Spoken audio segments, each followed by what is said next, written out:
ഞാൻ അന്ന് എങ്ങനെയായിരുന്നോ അതിലേറെ കരുത്തയായിട്ടാണ് ഇപ്പോഴും മുന്നോട്ട് പോകുന്നത്. എന്നെ തകർക്കാൻ വേണ്ടി ഒരുപാട് പേര് ശ്രമിച്ചിട്ടുണ്ട്. പക്ഷെ അതൊന്നും ഞാൻ കാര്യമാക്കാതെ കരുത്തോടു കൂടി തന്നെയാണ് മുന്നോട്ട് പോകുന്നത്. പിന്നെ ഞാൻ ഈ ഒരു ഇതിലേക്ക് എങ്ങനെ എത്തിയെന്ന് ചോദിച്ചു കഴിഞ്ഞാല് എനിക്ക് തോന്നിയിട്ടുള്ള ഒരു കാര്യം, ആ സമയത്ത് ഉണ്ടായ ഒരു കാര്യം, അതായത് എന്റെ വളരെ ചെറുപ്പത്തിൽ ഞാൻ പഠിക്കുന്ന സമയത്ത് എന്റെ വിദ്യാഭ്യാസ സ്ഥാപനത്തില് ഒരു അധ്യാപകൻ ചെറിയ രീതിയിൽ ഫ്ലേർട്ട് ചെയ്യുന്ന ഒരു മോശം ക്യാരക്ടർ ബിഹേവിയർ ഉണ്ടായിരുന്നു. അപ്പൊ ആ സമയത്ത് ഞാനത് എല്ലാ പെൺകുട്ടികളെ പോലെ തന്നെ അത് ഇഗ്നോർ ചെയ്ത് അത് പ്രത്യേകിച്ച് പ്രതികരിക്കാതെ പോയി.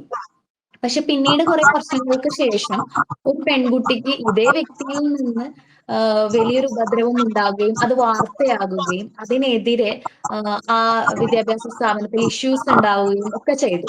അപ്പൊ ഞാൻ ഈ വാർത്ത അറിഞ്ഞപ്പോൾ ഞാനൊരു കാര്യം മനസ്സിലാക്കിയത്, ഇത്രയും വർഷങ്ങൾ പല പെൺകുട്ടികൾ ഇതേ ദുരനുഭവം അനുഭവിച്ചുകൊണ്ടാണ് മുന്നോട്ട് പോയിട്ടുണ്ടാവുക. കാരണം പിന്നെ ഒരു കേസ് അത് പുറത്തേക്ക് വന്നു എന്ന് മാത്രമേ ഉള്ളൂ. കാരണം വർഷങ്ങൾക്ക് മുമ്പ് എനിക്ക് ആ അനുഭവം ഉണ്ടായിട്ടുണ്ട്. അപ്പൊ ഞാൻ ചിന്തിച്ചു, ഈ ഇങ്ങനെയുള്ള വിഷയങ്ങളൊക്കെ നമ്മൾ നമ്മുടെ മാത്രം വിഷയമായിട്ട് കാണുന്നത് ഒരു വലിയ പ്രശ്നം. അപ്പൊ നമ്മുടെ മാത്രം പേഴ്സണൽ വിഷയമായി കണ്ട് സൊസൈറ്റി എന്ത് നമ്മളെ വിചാരിക്കും എന്ന് കരുതി നമ്മൾ മിണ്ടാതിരിക്കുമ്പോൾ നമ്മുടെ പിൻഗാമികളായി വരുന്ന പെൺകുട്ടികൾ അതിലും ക്രൂരമായ പ്രശ്നങ്ങൾ ഒരുപക്ഷെ അവരാ ബുദ്ധിപൂർവ്വം അത് മനസ്സിലാക്കാൻ സാധിക്കാതെ പോയിട്ടുണ്ടെങ്കിൽ അവരത് ഫേസ് ചെയ്യും. അപ്പൊ എനിക്ക് തോന്നി ഞാൻ മിണ്ടാതിരിക്കുന്നത് എന്ന് പറയുന്നത് ഞാനും കൂടി ഒരു ഇൻഡയറക്ട്ലി ആ വേട്ടക്കാരനെ ആ ക്രിമിനലിനെ സംരക്ഷിക്കുന്ന ഒരു മനോഭാവമാകും എന്നുള്ളൊരു തോന്നൽ എനിക്കുണ്ടായി. അപ്പൊ ഞാൻ കരുതി ഐ ഷുഡ് സ്പീക്ക്. ഞാൻ സംസാരിക്കാതിരുന്നാൽ അത് ശരിയാകില്ല എന്നൊരു തോന്നൽ എന്റെ മനസ്സിൽ എപ്പോഴൊക്കെയോ വന്നിരുന്നു. അപ്പൊ ഞാനൊരു ഫേസ്ബുക്ക് പോസ്റ്റ് ഇട്ടാലോ എന്നൊക്കെ ഞാൻ ചിന്തിച്ചു. പിന്നെ ഞാനും വിചാരിച്ചു വേണ്ട, അതിന്റെ ആവശ്യമില്ല എന്ന് കരുതി ഇരിക്കുന്ന സമയത്താണ് വളരെ ആകസ്മികമായിട്ട് എന്നെ കൗമുദി ചാനലിൽ നിന്ന് ഇങ്ങനെ ഒരു ഇന്റർവ്യൂവിനായിട്ട് ക്ഷണിക്കുന്നത്.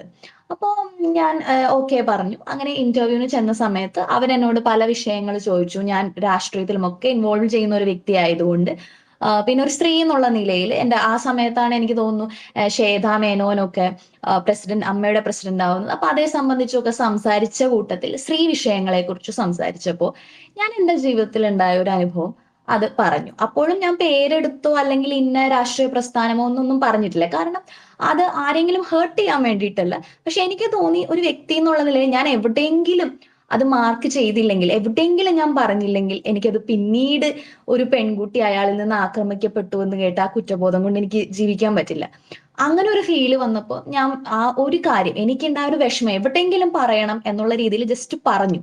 അതിനപ്പുറത്തേക്ക് അത് ഉണ്ടാക്കാൻ പോകുന്ന ഒരു ഇത്രയും വലിയൊരു പ്രത്യാഘാതങ്ങൾ അതിൽ സംഭവിക്കുമെന്നോ അങ്ങനെ ഒന്നും ഞാൻ ചിന്തിച്ചിട്ടില്ല. അതിനുശേഷം ആ ഇന്റർവ്യൂ വരാൻ കുറെ സമയം എടുത്തു. കുറച്ച് ദിവസങ്ങൾ കഴിഞ്ഞാണ് അത് ഇന്റർവ്യൂ വരുന്നത്. അങ്ങനെ ആ ഇന്റർവ്യൂ വന്നു. അപ്പോൾ ആ സമയത്ത് അതിങ്ങനെ അതിന്റെ ചെറിയ ചെറിയ വീഡിയോസ് ആയിട്ട് അത് ചെറുതായിട്ട് ഇങ്ങനെ വന്നു തുടങ്ങി. ആ സമയത്താണ് അൻഷാദ് എന്ന് പറയും, ഞാൻ ഏഷ്യാനെറ്റിൽ മുൻപ് വർക്ക് ചെയ്തിരുന്നു. ആ സമയത്ത് ഞങ്ങൾ ഒന്നിച്ച് ഉണ്ടായിരുന്നു, പരിചയം ഉണ്ടായിരുന്നു. അപ്പോൾ അദ്ദേഹം എന്നെ കോണ്ടാക്ട് ചെയ്യുകയും എന്നോട് എന്താണ് സംഭവം, എന്താണ് കാര്യം എന്ന് ചോദിക്കുകയും ചെയ്തു. അപ്പൊ ഒരു പരിചയം ഉള്ള നിലയിൽ ഞാൻ അദ്ദേഹത്തോട് സംസാരിച്ചപ്പോൾ എന്നോട് ചോദിച്ചു, ഞാൻ ഇത് വെച്ചിട്ടൊരു വീഡിയോ ചെയ്യാൻ പോവുകയാണ് എന്ന് പറയുകയും അങ്ങനെ വീഡിയോ ചെയ്യുകയും ചെയ്തു. അത് പിന്നീട് വലിയൊരു ചർച്ചാ വിഷയമാവുകയും അതിനോടൊപ്പം തന്നെ ഈ വീഡിയോ ഭയങ്കര വൈറലാവുകയൊക്കെ ചെയ്തോടുകൂടി മെയിൻ സ്ട്രീം മാധ്യമങ്ങൾ എന്നെ കോണ്ടാക്ട് ചെയ്തു. അപ്പോഴും എനിക്കൊരു മടിയായിരുന്നു, അത് സംസാരിക്കണോ വേണ്ടയോ എന്നൊക്കെ ഉള്ളൊരു ഇതുണ്ടായിരുന്നു. കാരണം ഞാനങ്ങനെ ഒരു ടാർഗറ്റ് ചെയ്തു, കാരണം അത് ടാർഗറ്റ് ചെയ്യുന്നു എന്നുള്ളൊരു ഇതിലേക്ക് വരുമെന്നുള്ളൊരു പേടി എനിക്ക് വന്നു. പ്രത്യേകിച്ചും എന്റെ ഫാദർ ഇടതുപക്ഷ അനുഭാവി കൂടിയാണ്. ഒരുപക്ഷെ ഞാൻ മുൻപ് തന്നെ സംസാരിക്കാൻ മടിച്ചിരുന്നതിന്റെ ഒരു കാരണം അതെന്തെല്ലാം പ്രശ്നങ്ങൾ ഉണ്ടാക്കും.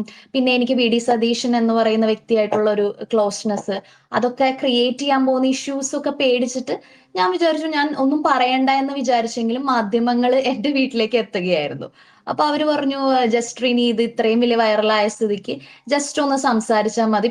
അപ്പൊ ഞാൻ പറഞ്ഞു, പേര് പറഞ്ഞ് അങ്ങനെ ഒന്നും ഒരു വിഷയത്തിലേക്ക് പോകാൻ ഞാൻ താല്പര്യപ്പെടുന്നില്ല എന്ന് പറഞ്ഞപ്പോ അവര് പറഞ്ഞില്ല, പേരൊന്നും പറയണ്ട എന്ന് പറഞ്ഞു, ജസ്റ്റ് ഒരു ബൈറ്റ് തരണം എന്ന് പറഞ്ഞു. അങ്ങനെ സംസാരിച്ചതാണ്.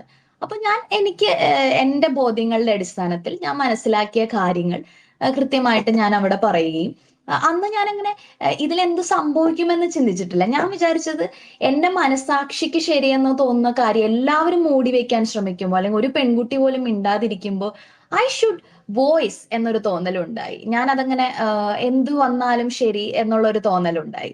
അങ്ങനെ അത് പിന്നീട് അത് വ്യാഖ്യാനങ്ങളായി ആ ഒരു രീതിയിലേക്കൊക്കെ വലിയ വാർത്തകളായി, ചർച്ചകളായി. അപ്പോഴും പിന്നെ ഞാൻ കാണുന്നത് വലിയ രീതിയിലുള്ള ഒരു സൈബർ അറ്റാക്ക് ആണ്. അതായത് ഞാൻ അതിനും 1 മാസം മുമ്പ് അറ്റൻഡ് ചെയ്ത ഒരു പരിപാടിയുടെ വീഡിയോസ് എടുത്തിട്ട് അത് അവരും എനിക്ക് തോന്നുന്നു ആ ചാനലുകാര് റീച്ച് കിട്ടാൻ വേണ്ടി ഇട്ടതായിരിക്കും. കാരണം ഇങ്ങനെ ഒരു വാർത്ത നിൽക്കുമ്പോൾ അവര് അത്തരം വീഡിയോസ് ഇടുമ്പോൾ റീച്ച് കിട്ടുമല്ലോ.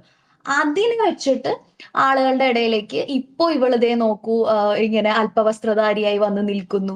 അപ്പൊ ഇവൾക്ക് ഫെയിം ആണ് ഉദ്ദേശം, ഇവളുടെ ഉദ്ദേശം വേറെയാണ് എന്നെല്ലാം പറഞ്ഞിട്ട് ആ രീതിയിലേക്ക് കാര്യങ്ങൾ മാറ്റി. അത് പിന്നീട് ഞാൻ കാണുന്നത് ഈ സമൂഹ മാധ്യമങ്ങൾ എന്ന് പറയുന്നത് എത്രമാത്രം ഒരു വിശ്വസിക്കാൻ പറ്റാത്ത ഒരു കാര്യമാണെന്ന് എന്നെ കൊണ്ട് ചിന്തിപ്പിച്ച ഒരു ഇൻസിഡന്റ് കൂടിയാണിത്. കാരണം എല്ലാവരും ഇങ്ങനെ പലതരം കഥകൾ, ഇപ്പൊ എന്നെ കുറിച്ച് പറയാത്ത ഒരു കഥകളില്ല. ഞാൻ ആകെ എന്റെ മനസ്സാക്ഷിയുടെ ബോധ്യത്തിന്റെ അടിസ്ഥാനത്തിൽ ഞാൻ സംസാരിച്ചു. അതിനപ്പുറത്തേക്ക് ഒന്നുമില്ല. ഞാനിങ്ങനെ സംസാരിക്കുന്നത് ഒരുപക്ഷെ ഒരു മനുഷ്യന് പറഞ്ഞിട്ടില്ല. ഇത് വരുമ്പോ മാത്രമാണ് എല്ലാവരും ഇങ്ങനെ ഷോക്ക്ഡ് ആവുന്നത്. എന്നിട്ടും ഒരുപാട് ഗൂഢാലോചനയുണ്ട് എന്ന് പറയുകയും ഞാൻ എന്റെ ഉദ്ദേശം വേറെയാണെന്ന് പറയുകയും ആ ചെറുപ്പക്കാരനെ നശിപ്പിക്കാനാണ് ശ്രമിക്കുന്നത് എന്നൊക്കെ പറഞ്ഞു. ഞാൻ ഒരിക്കലും ആരെയും നശിപ്പിക്കാൻ ആഗ്രഹിക്കുന്ന ഒരു വ്യക്തിയല്ല. അപ്പോഴും ഞാൻ ചിന്തിച്ചത് അയാളിൽ ഒരു മാറ്റം ഉണ്ടാകണം എന്നുള്ളതാണ്. ഞാൻ പലപ്പോഴും ഉപദേശിച്ചിട്ടുമുണ്ട്. അതിനുശേഷം ഒക്കെ ഒരു മാറ്റം വരണം എന്ന് ഞാൻ ഭയങ്കര തീവ്രമായിട്ട് ആഗ്രഹിക്കുന്നുണ്ട്. കാരണം ഒരു രാഷ്ട്രീയ നേതാവ് എന്ന് പറയുന്നത് ഒരിക്കലും ഇങ്ങനെ ആകാൻ പാടില്ല എന്നുള്ളതാണ്. ഒരു സാധാരണ പുരുഷനും ഇങ്ങനെ ചെയ്യാൻ പാടില്ല. പക്ഷെ ഒരു രാഷ്ട്രീയ നേതാവ് എന്ന് പറയുമ്പോൾ ജനങ്ങൾ റെസ്പോൺസിബിലിറ്റി കൊടുത്തിരിക്കുന്ന ഒരു വ്യക്തി ഇത്തരത്തിലാകാൻ പാടില്ല എന്നുള്ളൊരു ആത്മാർത്ഥമായ ഒരു ആഗ്രഹം. ഞാൻ എന്നെക്കുറിച്ച് ചിന്തിച്ചിട്ടില്ല എന്നുള്ളതാണ് സത്യം. എന്നെക്കുറിച്ച് ചിന്തിച്ചിരുന്നെങ്കിൽ ഒരുപക്ഷെ ഞാൻ ഇത് പറയാൻ ഭയപ്പെട്ടു പോകുമായിരുന്നു. പക്ഷെ ഞാൻ ചിന്തിച്ചത് ഈ സമൂഹത്തെക്കുറിച്ചും എന്റെ സഹോദരിമാരെന്ന് ഞാൻ കരുതുന്ന മറ്റു പെൺകുട്ടികളെ കുറിച്ചുമാണ്.